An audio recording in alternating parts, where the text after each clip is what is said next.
ഒരു ബഡ്ജറ്റ് അവതരിപ്പിക്കുമ്പോൾ ഇവിടുത്തെ ഭൂരിപക്ഷം വരുന്ന പാവപ്പെട്ട ആളുകൾ, അതായത് 140 കോടി ജനങ്ങളിൽ ഇവിടുത്തെ ഭൂരിപക്ഷം ആളുകൾ പാവപ്പെട്ട ആളുകളാണ്, സാധാരണക്കാരാളുകളാണ്. അപ്പോൾ അവർ നോക്കുന്നത് നികുതി കുറച്ചോ എന്ന്, അവരുടെ ആദായ നികുതി കുറച്ചോ എന്നല്ല അവർ നോക്കുന്നത്. കാരണം ആദായം ഉണ്ടായിട്ട് വേണ്ടേ നികുതി കുറയ്ക്കാനായിട്ട്. അപ്പോൾ അവർ ആദായം ഇല്ലാത്ത ആളുകളാണ്. അവർ നികുതി കുറയ്ക്കുമ്പോൾ അവർക്ക് സന്തോഷമൊന്നുമില്ല. ഭൂരിപക്ഷം ആളുകൾ അവർ നോക്കുന്നത് സാധനങ്ങൾക്ക് വില കുറഞ്ഞിട്ടുണ്ടോ അത് കുറയ്ക്കാൻ. അതായത് പ്രധാനപ്പെട്ടത് അരിയാണ്. അരിക്ക് വില കൂടുതലാണെന്നും. അരി, നല്ലൊരു അരി, ഇപ്പോൾ കേരളത്തിൽ ഒരു അരി, മട്ട അരി മേടിക്കുന്നതിന്, നല്ല അരി, ക്വാളിറ്റി ഉള്ള ഒരു അരി മേടിക്കണമെങ്കിൽ കിലോ 61 രൂപ കൊടുക്കണം. കേരളത്തിൽ റേഷൻ കടയിലേക്ക് വരുന്ന മട്ടരി ഗവൺമെൻറ് നെല്ല് വാങ്ങിച്ചിട്ട് മില്ലുകാർക്ക് കൊടുക്കുന്നു. അവർ അത് കുത്തി, ആ നെല്ല് പുഴുങ്ങി കുത്തി അരിയാക്കി ഗവൺമെൻറ്റിന് കൊടുക്കുന്നു. ഗവൺമെൻറ് റേഷൻ കടയിലേക്ക് തരുന്നു. ഈ റേഷൻ കടയിലേക്ക് തരുന്ന മട്ടരിയും ഈ മില്ലുകാരുടെ അരി, അതായത് ഇവർ ഓപ്പൺ മാർക്കറ്റിൽ കൊടുക്കുന്ന അരിയും തമ്മിൽ വളരെ അന്തരമുണ്ട്. ഇത് ഇവർ തമ്മിലുള്ളൊരു കളിയാണത്. കാരണം വെച്ചിട്ടുണ്ടെങ്കിൽ നെല്ല് ഗവൺമെൻറ്റിന് കൊടുക്കുമ്പോൾ നെല്ല് കുത്തിയിട്ട്, അതായത് നെല്ല് അരിയാക്കിയിട്ടത് നല്ല അരി തന്നെ ഈ റേഷൻ കടയിലേക്ക് കിട്ടണ്ടേ, അത് കിട്ടുന്നില്ല. അപ്പോൾ അതിൻ്റെ ഉള്ളിലൊരു കളിയുണ്ടല്ലോ, ഒരു അഴിമതി നടക്കുന്നുണ്ട് അവിടെ. അതുകൊണ്ടാണ് ഈ മോശം നെല്ല് ഇവർക്ക് ഗവൺമെൻറ് കൊടുക്കുന്ന നല്ല നെല്ല്, ഇവർ മോശം നെല്ലിൻ്റെ അരിയാണ് ഈ റേഷൻ കടയിലേക്ക് കൊടുക്കുന്നത്. അത് ഉദ്യോഗസ്ഥന്മാരോ ഗവൺമെൻറ്റോ അറിഞ്ഞിട്ടുള്ളൊരു കളിയാണ്. അപ്പോൾ അങ്ങനെയുള്ള അരിയാണ് സാധാരണ റേഷൻ കട വഴി കിട്ടിക്കൊണ്ടിരിക്കുന്നത്. പുറമേ നിന്ന് മേടിക്കുന്ന അരിക്ക് 61 രൂപ. എല്ലാവർക്കും റേഷൻ കടയിൽ നിന്ന് അരി കിട്ടില്ല. അപ്പോൾ അതാണ് ആദ്യം നോക്കുന്നത്. അരിക്ക് വില കുറഞ്ഞിട്ടില്ല. രണ്ടാമത്, ഒരു രാജ്യത്തിൻ്റെ സാമ്പത്തികം ഉയരണമെന്നുണ്ടെങ്കിൽ നമ്മൾ കയറ്റുമതി കൂട്ടണം. ഇപ്പോൾ ചൈന എന്തുകൊണ്ടാണ് ചെയ്തുകൊണ്ടിരിക്കുന്നത്? നമ്മുടെ പുറമെ പോയി കഴിഞ്ഞാൽ, ഒരു ഗൾഫിൽ പോകുന്ന ആളുകൾ, അല്ലെങ്കിൽ നമ്മുടെ വിദേശത്തുള്ള ആളുകൾ കൂടുതൽ ഉപയോഗിക്കുന്നത് ചൈനയുടെ സാധനമല്ലേ. ചൈനയുടെ സാധനങ്ങളല്ല അവിടെ എല്ലാവരും വാങ്ങിക്കുന്നത്. ഇന്ത്യയുടെ സാധനം തേടി വരുന്നുണ്ടോ എല്ലാവരും? ഇന്ത്യയുടെ സാധനം, പണ്ട് ഞാൻ ഗൾഫിൽ നിൽക്കുമ്പോൾ സവാള ഇന്ത്യയുടെ എന്ന് പറഞ്ഞിട്ടുണ്ട് അവർ. ഇന്ത്യയുടെ സവാള എന്നല്ല, ഈജിപ്തിൻ്റെ സവാളയാണ് അവിടെ വരാറെന്ന് വർഷങ്ങൾക്ക് മുമ്പ്. അപ്പോൾ അവരോട് പറയണൊക്കെ ഇന്ത്യയുടെ സവാളയാണ് നല്ലതെന്ന് വിദേശത്തുള്ള ആളുകളൊക്കെ പറയണൊക്കെ. അതൊക്കെ ഒരു വളരെ റയർ. ഈ ബഡ്ജറ്റിൽ എല്ലാ ജില്ലകളിലും ക്യാൻസർ സെൻറ്ററുകൾ വരും എന്ന് പറയുന്നുണ്ട്. അത് വന്നിട്ടില്ല, വരട്ടെ. അതുപോലെ മരുന്നുകളുടെ വില, വലിയ അസുഖങ്ങളുടെ മരുന്നുകളുടെ വില കുറയ്ക്കും എന്ന് പറയുന്നുണ്ട്. അതൊരു ആശ്വാസമാണ്. പക്ഷേ അത് എത്രത്തോളം മറ്റുള്ള മരുന്നുകളൊക്കെ വില കൂടിയേക്കാണ് ഇവിടെ. അപ്പോൾ സാധാരണക്കാരന് ഒരു എന്തെങ്കിലും 1000 രൂപയ്ക്ക് ജോലി ചെയ്യുന്ന ആൾക്ക്, അയാൾക്ക് സാധനങ്ങൾ മേടിക്കാൻ മാർക്കറ്റിലേക്ക് ചെന്ന 1000 രൂപ തികയില്ല.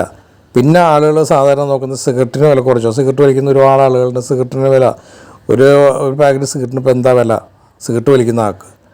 പിന്നെ മദ്യം കഴിക്കുന്ന തൊഴിലാളികൾ ഒരുപാടുണ്ട്. അവർ മദ്യത്തിന് എന്താ വില? അപ്പോൾ 2 സാധനത്തിനും വില കൂടുതലല്ലേ? അരിക്ക് വില കൂടുതലല്ലേ? പിന്നെയുള്ള മറ്റുള്ള പച്ചക്കറി, മറ്റുള്ള മീറ്റ് ഐറ്റംസിനൊക്കെ വില കൂടുതലാണ്. അതൊക്കെ സ്വാഭാവികം വില കൂടി എന്ന് വിചാരിക്കും. അതൊക്കെ ഇനിയിപ്പോൾ അഡ്ജസ്റ്റ് ചെയ്ത് ജീവിക്കാം. അരി വില കുറച്ചിട്ടുണ്ടോ? അരി വില കുറച്ചിട്ടുള്ളത് ഗവൺമെൻറ് ചെയ്യാവുന്ന ഏറ്റവും വലിയൊരു കാര്യമാണ് അരിക്ക് വില കുറയ്ക്കുക എന്നുള്ളത്. പിന്നെ പാവപ്പെട്ടവൻ ജീവിക്കുന്ന വീടുകൾ, എത്രയോ കൂരകളിൽ ആളുകൾ ഇന്നും ജീവിക്കുന്നു. അതൊക്കെ ഗവൺമെൻറ് നോക്കുന്നുണ്ടോ? അതല്ല ബഡ്ജറ്റ് എന്ന് പറയുമ്പോൾ ജനങ്ങളെ ഡെവലപ്പാക്കി എടുക്കുക, അവർക്ക് വേണ്ട തൊഴിലെന്ന് പറഞ്ഞിട്ടുണ്ടെങ്കിൽ, ഇപ്പോൾ ചൈനയുടെ കാര്യം നമ്മൾ പറഞ്ഞു. ഇവിടുന്ന് ഉൽപ്പന്നങ്ങൾ ഉണ്ടാക്കി മാർക്കറ്റ് എത്തി കൊടുക്കേണ്ടത് ഗവൺമെൻറ്റിൻ്റെ ഒരു കഴിവാണ്. അതായത് നമ്മുടെ വിദേശ രാജ്യങ്ങളിൽ എത്തി നോക്കാൻ ഗവൺമെൻറ്റിന് പറ്റും. ഇപ്പോൾ ആഫ്രിക്കയിലേക്ക് എന്തൊക്കെ സാധനം വേണ്ടത്, അതൊരു കുടിൽ വ്യവസായം പോലെ നമ്മുടെ ഇവിടെ ഉണ്ടാക്കാനുള്ള അവസരങ്ങൾ കൊടുത്തു കഴിഞ്ഞാൽ ജനങ്ങളവിടെ ഇരുന്ന് ഉണ്ടാക്കിയിട്ട് അത് ഗവൺമെൻറ് തന്നെ ഒരുമിച്ച് വാങ്ങിക്കുന്നു. അവർ വൈകുന്നേരം ഈ സാധനങ്ങളൊക്കെ ഉണ്ടാക്കി ഒരു സെൻറ്ററിൽ കൊണ്ടുപോയി കൊടുക്കുന്നു. അവർക്ക് പൈസ കിട്ടുന്നു, അവർ തിരിച്ചു പോകുന്നു. അപ്പോൾ എല്ലാവർക്കും അങ്ങനെ വീട്ടിലിരുന്ന് സാധാരണ ലേഡീസിനും ഒക്കെ വർക്ക് ചെയ്യാം. അങ്ങനെയുള്ള പണ്ടൊക്കെ ഈ ജപ്പാനിലെ കഥകളൊക്കെ പറയാനല്ലോ, വീട്ടിലിരുന്ന് അവർ റേഡിയോ ഉണ്ടാക്കും, വീട്ടിലിരുന്ന് അവർ ടേപ്പ് റെക്കോർഡുകൾ ഉണ്ടാക്കും, അവർ ടെലിവിഷനാക്കും എന്നൊക്കെ കേട്ടല്ലോ. എന്ന് പറഞ്ഞാൽ നമ്മുടെ ടോയ്സ് ഐറ്റംസുകളൊക്കെ നമ്മുടെ ഇവിടെ ഉണ്ടാക്കി വീടുകളിൽ ഇരുന്ന് ഉണ്ടാക്കിയിട്ട് അത് മൊത്തം ഒരു സെൻറ്ററിൽ കൊണ്ടുപോയി കൊടുക്കണം. അപ്പോൾ കൊണ്ടുപോയി കൊടുത്തു കഴിയുമ്പോൾ അവർക്ക് അതിൻ്റെ വർക്കിൻ്റെ പൈസ കിട്ടുന്നു. ഇതിൻ്റെ മറ്റേ ലാഭം ഗവൺമെൻറ് ഏജൻസി കൊടുക്കുന്നു, ഏജൻസി അത് പുറത്ത് കൊണ്ടുപോയി വിൽക്കുന്നു. അപ്പോൾ അങ്ങനെ ഒരു റൊട്ടേഷൻ നടന്നാൽ തന്നെ ഗവൺമെൻറ്റും അത് ഉയർച്ചയായി ഇന്ത്യൻ ഉൽപ്പന്നങ്ങൾ വിപണികളിലേക്ക് എത്തണം. അതിന് ഗവൺമെൻറ്റിൻ്റെ ഒരു മാർക്കറ്റിംഗ് ഒരു തന്ത്രം നമ്മുടെ കയ്യിൽ വേണം. അല്ലെങ്കിൽ ഒരാൾക്ക് പോയി ഇതൊന്നും എല്ലാവർക്കും ചെയ്യാൻ പറ്റില്ല. അപൂർവ ആളുകൾ കമ്പനികളുള്ള സാധനം സപ്ലൈ ചെയ്യുന്നുള്ളൂ. പിന്നെ കുറേ സാധനങ്ങളൊക്കെ നമ്മൾ ഗവൺമെൻറ് പ്രൈവറ്റ് വൽക്കരിക്കുന്നതിലൊന്നും തെറ്റില്ല. കാരണം പ്രൈവറ്റ് മേഖലകളിൽ നഷ്ടമുള്ളതൊക്കെ നമ്മൾ കൊണ്ടുവന്നിട്ട് കാര്യമില്ല. പ്രൈവറ്റ് മേഖലയിലേക്ക് അതൊന്നും തെറ്റായ കാര്യമെന്ന് പറയാൻ പറ്റില്ല.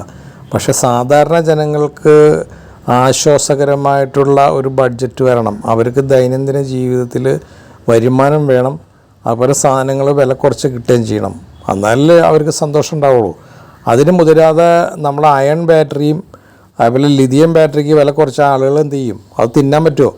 അതുപോലെ തന്നെ ഇലക്ട്രിക് വാഹനങ്ങൾ എനിക്ക് വില കുറവ്. ഇലക്ട്രിക് വാഹനങ്ങളുടെയൊക്കെ വില എത്ര കുറച്ചേക്കണത്.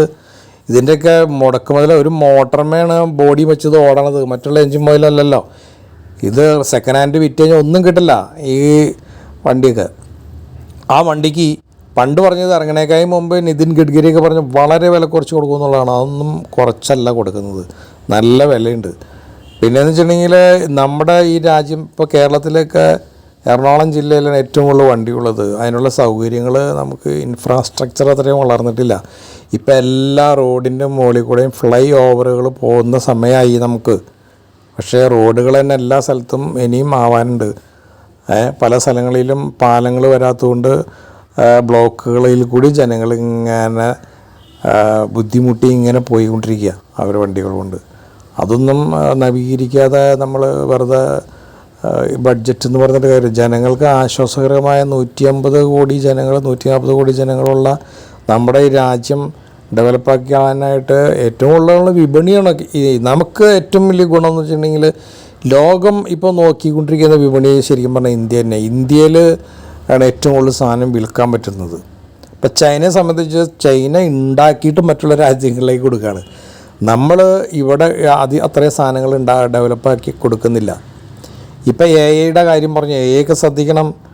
പക്ഷേ വേറെ കാര്യം എന്താണെന്ന് വെച്ചിട്ടുണ്ടെങ്കിൽ ഇവിടെ നമ്മൾക്ക് എത്രയോ കാര്യങ്ങൾ ഡെവലപ്പാക്കാൻ പറ്റുന്ന ഒരു കാര്യങ്ങൾ എത്രത്തോളം അത് ഡെവലപ്പാക്കാൻ പറ്റുന്നോ എന്നുള്ള ചിന്തയില്ല. നമ്മൾ വെറുതെ തള്ളിയിട്ട് കാര്യമില്ലല്ലോ. കൃഷിയിലേക്ക് പുതിയ തലമുറയെ ആകർഷിപ്പിക്കണം. അതിനെന്ത് ചെയ്യണം? ഈ കൃഷി ഡെവലപ്പാക്കാൻ വേണ്ടിയിട്ട് അവർക്ക് ഇൻഷുറൻസ് ക്ലെയിം, നഷ്ടം സംഭവിച്ചാൽ അവരെ പൊക്കി കൊണ്ടുവരാനുള്ള ഇൻഷുറൻസ്, നല്ല ഇൻഷുറൻസ് വേണം. അത് നമ്മൾ രാജ്യം കൊടുക്കേണ്ടതാണ്. അതില്ല. രണ്ടാമത്തെ കാര്യം വെച്ചിട്ടുണ്ടെങ്കിൽ ഈ ഉൽപ്പന്നങ്ങൾ വിപണിയിലേക്ക് എത്തിക്കുമ്പോൾ അതിന് വില കിട്ടുന്നില്ല അവർക്ക്. പിന്നെ എന്ന് വെച്ചിട്ടുണ്ടെങ്കിൽ ഇതിനുപയോഗിക്കുന്ന വളം ഉൽപ്പന്നങ്ങൾ ഇതിന് വില കുറയ്ക്കണം. വില കുറച്ചാലല്ലേ കൃഷിയിലേക്ക് അവർക്ക് വരാൻ പറ്റുള്ളൂ. ഇപ്പോൾ വിദേശ രാജ്യങ്ങളിൽ പോയി കഷ്ടപ്പെടാണ് പുതിയ തലമുറ. കാരണം എല്ലാ യൂറോപ്യൻ രാജ്യങ്ങളിലും പഴയ മാതിരിയില്ല. അവരുടെ ആളുകൾ കൂടി കഴിഞ്ഞപ്പോൾ തൊഴിലൊക്കെ പല പല പ്രശ്നങ്ങളുണ്ട്. അവിടെ പുതിയ ആളുകളൊക്കെ ബുദ്ധിമുട്ട് അനുഭവിക്കുക. അപ്പോൾ അവർക്ക് മനസ്സിലായി നമ്മുടെ രാജ്യം തന്നെ വലുത്. അപ്പോൾ ഇവിടെ വരുമ്പോൾ അവർക്ക് വേണ്ടത് കൃഷി ചെയ്യാൻ പുതിയ തലമുറേനെ സ്കൂൾ തലം മുതൽ അവർക്ക് പഠിപ്പിച്ചു കൊടുക്കണം. ഈ വിദ്യാഭ്യാസത്തിൻ്റെ രീതി തന്നെ മാറണം. അതായത് നമുക്ക് ഉപയോഗപ്പെടുന്ന കാര്യങ്ങളായിരിക്കണം പഠിപ്പിക്കേണ്ടത്. അല്ല ആവശ്യമുള്ള ഇപ്പോൾ ഹിസ്റ്ററി പഠിക്കാൻ താല്പര്യമുള്ള ആളുകൾക്ക് ഹിസ്റ്ററി മാത്രം അവൻ പോയി കയറി പഠിക്കട്ടെ. ഒരു ഡിഗ്രി കഴിഞ്ഞ് കഴിയുമ്പോഴത്തേക്കും ഇപ്പോൾ നമ്മളിവിടെ സ്കൂളിൽ പഠിച്ചിട്ടുള്ള പല ഹിസ്റ്ററികളുണ്ട്, കഥകൾ, ചരിത്രങ്ങളൊക്കെ ഉണ്ട്. ഈ ചരിത്രങ്ങളൊന്നും ഇപ്പോൾ ഓർമ്മയില്ല. പക്ഷെ നമ്മളിപ്പോൾ അല്ലാതെ ആവശ്യമുണ്ടെങ്കിൽ ഇപ്പോൾ ടിപ്പു സുൽത്താനെ പറ്റിയോ ശിവജീനെ പറ്റിയോ ആരെ പറ്റിയൊക്കെ പഠിക്കണമെന്നുണ്ടെങ്കിൽ നമ്മൾ ആവശ്യത്തിന് നമ്മൾ പഠിക്കും. ഇപ്പോൾ ഇതുകൊണ്ട് നമുക്കൊരു ഉപകാരം കിട്ടുന്ന കാര്യങ്ങൾ വരുമ്പോഴാണ് അത് പഠിക്കുന്നത്. സ്കൂളിലെ പിള്ളേർ വെറുതെ കാണപ്പാടം പഠിച്ചവർ എഴുതാണ് ഇങ്ങനെ. അതുകൊണ്ട് അവർക്ക് ഭാവിയിലൊരു ഗുണം കിട്ടുന്നില്ല, ഉദാഹരണമായിട്ട് പറഞ്ഞു കഴിഞ്ഞാൽ. അപ്പോൾ അവർ പ്രാക്ടിക്കലായിട്ടിത് നമുക്ക് കൊണ്ടെടുക്കാൻ പറ്റുന്ന കാര്യങ്ങൾ പഠിപ്പിച്ചെടുത്ത് കഴിഞ്ഞാൽ, ചെറുപ്പം മുതൽ പഠിപ്പിച്ചെടുത്ത് കഴിഞ്ഞാൽ, സ്കൂൾ തലങ്ങളിൽ പഠിപ്പിച്ചെടുത്ത് കഴിഞ്ഞാൽ അവർക്ക് വലുതാവുമ്പോൾ അത് ഉപകാരപ്രദമാവും. പിന്നെ നമ്മൾ സാമൂഹ്യ സുരക്ഷയെ പറ്റിയും സംസ്കാരത്തെ പറ്റിയൊക്കെയാണ് നല്ല നല്ല ക്ലാസ്സുകൾ. അതൊന്നും സ്കൂളുകളിൽ കിട്ടുന്നില്ല. അങ്ങനെയല്ല നമ്മുടെ രീതി, അത് മാറ്റണം. ഇതുപോലുള്ള മാറ്റങ്ങൾ, ക്രിയാത്മകമായിട്ടുള്ള മാറ്റങ്ങൾ വന്നാലാണ് ഈ ജനത ഉയരുള്ളൂ. ഇവിടെ എന്ന് വെച്ചിട്ടുണ്ടെങ്കിൽ ഇപ്പോഴും കഷ്ടപ്പാടും ദുരിതത്തിൽ കൂടിയാണ് ജനങ്ങൾ പോയിക്കൊണ്ടിരിക്കുന്നത്. ഈ കേരളത്തിൽ ഇപ്പോൾ കാടുകളിൽ നിന്നും മൃഗങ്ങൾ വരെ ഇറങ്ങി വന്നുകൊണ്ടിരിക്കുക. അവർക്ക് എന്തൊക്കെ ചെയ്യാൻ പറ്റും, ചെയ്തു കൊടുക്കാൻ പറ്റും? അവർ ഭീതിയോടുകൂടിയാണ് ഓരോ ദിവസം ജീവിക്കുന്നത്.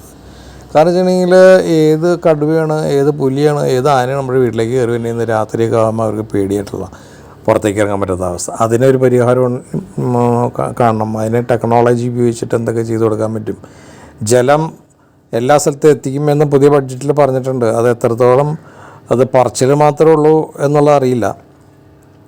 ജലജീവൻ പദ്ധതി എന്ന് പറഞ്ഞ ഒരു പൈപ്പ് ലൈൻ നമ്മുടെ ഇവിടെയൊക്കെ പല സ്ഥലത്തും പോയിട്ടുണ്ട്. ഇതുവരെയും ചില സ്ഥലങ്ങളൊക്കെ ആയിട്ടുണ്ടെന്ന് പറയുന്നു. ചില സ്ഥലത്ത് ആ വെള്ളം വന്ന് കറക്റ്റ് എത്തുന്നില്ല എന്നൊക്കെ പറയുന്നത്. അത് എത്രത്തോളം അറിയില്ല. ഏതായാലും പൈപ്പ് ലൈൻ പോയിക്കൊണ്ടിരിക്കുന്നുണ്ട്. എന്തിനും നമ്മൾ നന്മ ഉണ്ടെങ്കിൽ നന്മ എന്ന് പറയണമല്ലോ. ഇപ്പോൾ ഈ ആദായ നികുതി കുറേ ആളുകൾക്കൊക്കെ ഉപകാരപ്പെടുമായിരിക്കും. സാധാരണ പാവപ്പെട്ട ഒരാൾക്ക് അല്ലെങ്കിൽ സാധാരണക്കാരന് ഒരു 1000 രൂപ പണി ചെയ്ത് കിട്ടുന്നവന് ആദായ നികുതി അടയ്ക്കേണ്ട ആവശ്യമില്ലല്ലോ. അവന് ഒരു കൊല്ലം 12 ലക്ഷം രൂപ ഉണ്ടാവില്ല. ഒരു മാസം 1 ലക്ഷം രൂപ കിട്ടുന്നവനാണ് ഈ ആദായ നികുതി. അത് എത്ര പേരുണ്ടാവും? 1 ലക്ഷം കിട്ടുന്ന ആളുകൾ വളരെ കുറവുള്ളൂ. ഒരു ടീച്ചർക്ക് എത്ര കിട്ടും? ഒരു ടീച്ചർക്ക് 1 ലക്ഷം രൂപയുടെ അടുത്തുള്ളൂ എന്ന് തോന്നുന്നു. ഒരു കോളേജ് ലെക്ചർക്ക് ഉണ്ടാവുമായിരിക്കും 1 ലക്ഷം രൂപയുടെ മുകളിൽ. അപ്പോൾ അങ്ങനെയുള്ള ആളുകളൊക്കെ വളരെ കുറവുള്ളൂ. അതുകൊണ്ട് മൊത്തം ജനങ്ങൾക്ക് ഒരു സന്തോഷം ഉള്ളാവുന്ന ഒരു ബഡ്ജറ്റ് എന്ന് പറയാൻ പറ്റില്ല. അതുപോലെ ഭക്ഷ്യസുരക്ഷ എന്ന് പറയുന്നത് സുരക്ഷയോടുകൂടി ആ ഭക്ഷണം കഴിക്കാൻ പറ്റുന്ന ആളുകൾക്ക് ഇവിടെ പലതിലും മായമാണ്. ആ മായം കലർത്തുന്ന കമ്പനികൾക്കെതിരെ നടപടി, സഡൻ ആക്ഷൻ, ആ സഡൻ ആക്ഷൻ എടുക്കാൻ പറ്റുന്ന രീതിയിലല്ല നമ്മുടെ ഭക്ഷ്യസുരക്ഷാ സംവിധാനം. എല്ലാത്തിലും മായം കലർത്തി വിൽക്കുകയാണ്. ഉദാഹരണമായിട്ട് പറയുകയാണെങ്കിൽ വെളിച്ചെണ്ണ 100 രൂപയ്ക്കും വെളിച്ചെണ്ണ കിട്ടും, 150 രൂപയ്ക്കും കിട്ടും, 300 രൂപയ്ക്കും കിട്ടും. നല്ല വെളിച്ചെണ്ണ കിട്ടണമെങ്കിൽ 300 കൊടുക്കണം.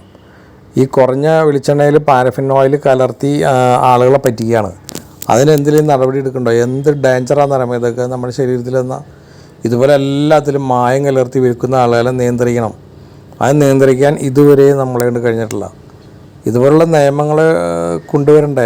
ബഡ്ജറ്റിൽ ഇതൊക്കെ പറയാം.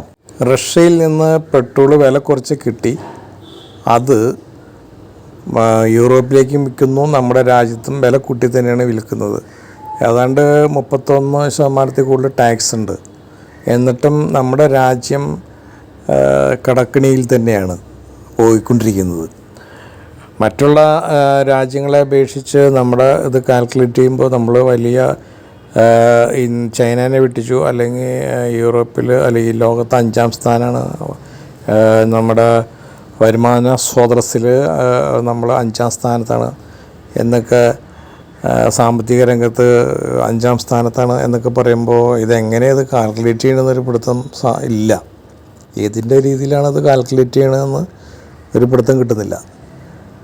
അപ്പോൾ ഇത്രയും വലിയൊരു സാമ്പത്തിക പ്രതിസന്ധിയാണ് ഇപ്പോഴും എന്ന് പറയുന്നു. പല കാര്യങ്ങളും ചെയ്തിട്ട് നമ്മൾ പൊട്ടിപ്പോയിട്ടുണ്ടല്ലോ. നമ്മളെല്ലാവരും ഒരുമിച്ച് നിന്നിട്ടാണ് ഈ പറയുന്നത്.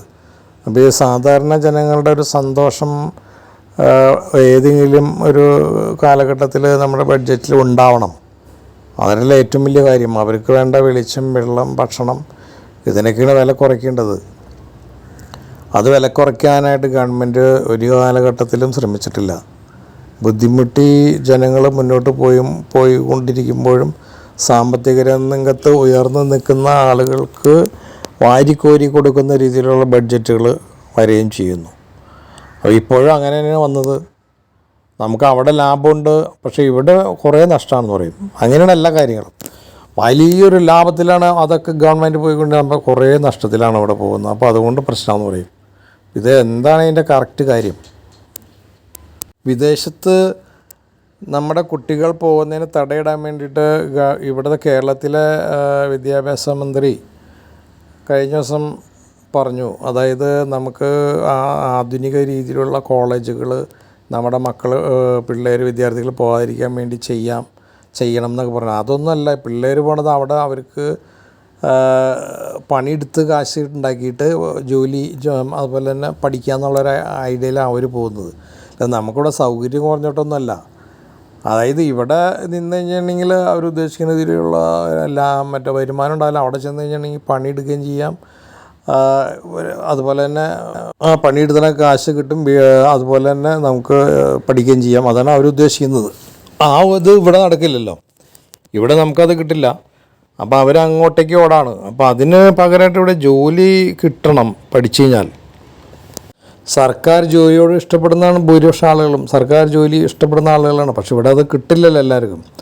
പിന്നത്തെ കാര്യം വെച്ചിട്ടുണ്ടെങ്കിൽ നമ്മുടെ ഈ രാജ്യത്തിൻ്റെ ഏറ്റവും വലിയ ഉയർച്ച ഈ കയറ്റുമതി ചെയ്ത് ഇതുപോലുള്ള മാർക്കറ്റിലേക്ക് ഇന്ത്യൻ ഉൽപ്പന്നങ്ങൾ നിറഞ്ഞു വരണം.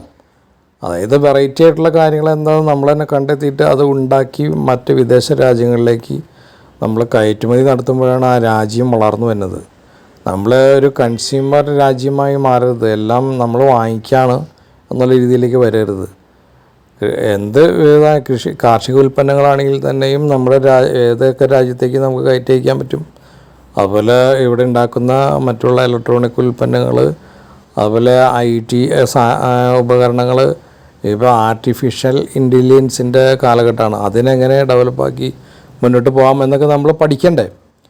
അല്ലാതെ വെറുതെ നമ്മൾ രാഷ്ട്രീയം പറഞ്ഞുകൊണ്ടിരുന്നിട്ട് കാര്യമില്ലല്ലോ. രാഷ്ട്രീയം മതത്തിനെ മാത്രം വളർത്തി കൊണ്ടുവന്നിട്ട് കാര്യമില്ലല്ലോ. ഇങ്ങനെ ഉയർത്തി കൊണ്ടുവന്നാലാണ് നമ്മുടെ രാജ്യത്ത് ഒരു വളർച്ച ഉണ്ടാവുള്ളൂ.